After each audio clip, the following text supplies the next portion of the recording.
Alors c'est parti pour le générateur de dégradé. Un dégradé, c'est un dégradé ici, on va faire linéaire, c'est-à-dire qui va être entre plusieurs couleurs et par exemple de gauche à droite, de haut en bas, etc. Et donc on va démarrer avec toujours ce même dégradé de base et puis on va pouvoir rajouter des couleurs si on veut. Hop, ça va être des couleurs générées au hasard.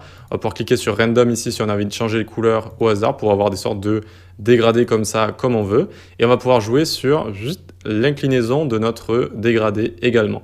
Donc ça va être vraiment sympa. On va attaquer ça directement et on va faire notre HTML.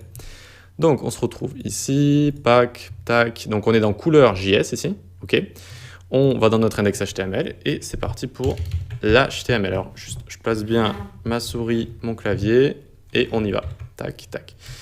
Alors, on va avoir le container à couleur avec nos deux couleurs de base. Container, couleur, comme ça. À l'intérieur, on va avoir un input avec la classe imp_color et il va être de type texte. Il va avoir un data index. Vous savez, ça nous permet de bien sélectionner des éléments et les comparer en JavaScript ensuite, data-ce que vous voulez. Max length, on va lui mettre 7 parce qu'on va avoir les données en hexadécimal et on a envie d'avoir donc un max de 7 en comptant le hashtag.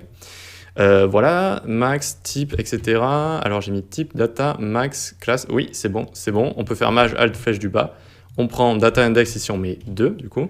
Max length toujours pareil. On a fini avec ça. Maintenant on peut faire div.container range, on va avoir un input type range où ça va nous servir à faire l'inclinaison du dégradé.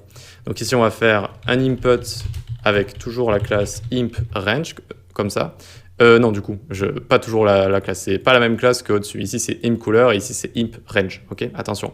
Et ici le type aussi, ce n'est pas texte, du coup ça va être une barre et donc on appelle ça en anglais une range qui va nous permettre donc de gérer l'inclinaison. Ensuite on descend, on fait div.containerbtn. Tac, on fait un button avec la classe plus, ok, tac, ici on peut descendre et on met une image à l'intérieur. Elle aura comme ressource /plus.svg. Et ici on va pouvoir lui mettre icône plus. Ok, on a le bouton plus ici, on peut mettre un bouton en dessous et on peut lui mettre moins comme ça. Et ici nos boutons, on peut pour la forme leur mettre type est égal button, ça c'est juste pour l'accessibilité, c'est un petit peu mieux.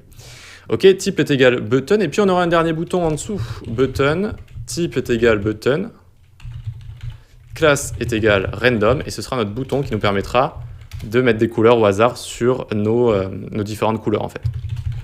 Et on mettra à l'intérieur random comme ça. Ok, ensuite à la fin, on va juste faire un petit span qui nous servira à nous donner des renseignements en fait sur notre site, sur notre application. Ok, donc alors on va lancer le live server pour voir parce que ça c'est le projet fini. Ok, donc on a bien ici nos deux inputs, notre input type range, nos deux boutons qui vont nous servir à faire plus et moins et notre bouton random ici. Alors c'est normal, pour l'instant on a mis les images mais on ne voit pas encore, on ne les voit pas encore, il va falloir leur donner une taille juste en CSS. Ok, donc on se retrouve dans la prochaine vidéo pour faire le CSS.